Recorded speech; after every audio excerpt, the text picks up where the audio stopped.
Welcome back to the program. This is week 70. We're continuing our discussion of the Kuen Kuit, or the Wing Chun sayings, the songs of Wing Chun, as some people like to call them. And this week we're going to talk about the concept of Lin Siu Dai.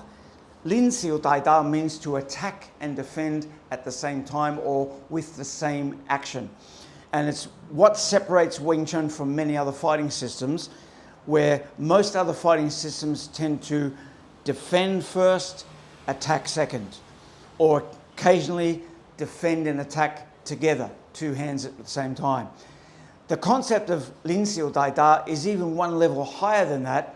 It's the idea that one hand can be both the attack and the defense.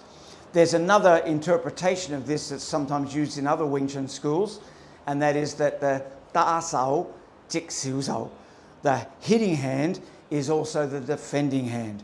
And it's just another way of saying exactly the same thing.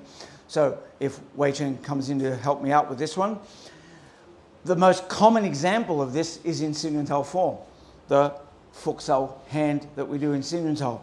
Because what Fook Sau is teaching us as a concept, this is not, remember from our earlier discussions, this is not a technique. It's a means by which I train a concept.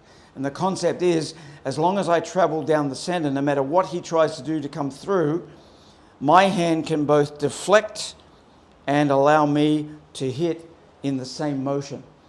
So take it out of the form and apply it to a technique like the basic punch. I wouldn't go one and then two. If his punch comes in, I'll just punch.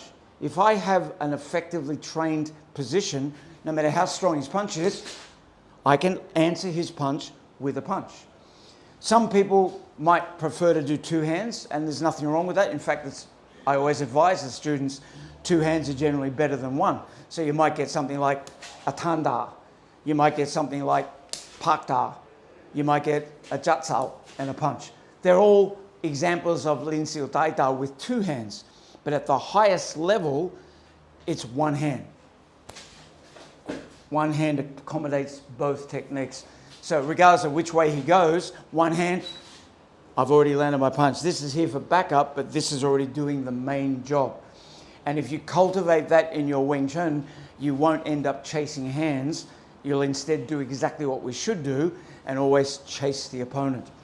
So the concept of Lin Siu Dai is extremely important for you to appreciate and to train for, so that you don't waste time doing multiple movements when one movement is enough. Hope that's helped in your understanding of the system, and we'll see you next week with a continuation of this series within the series. Bye for now.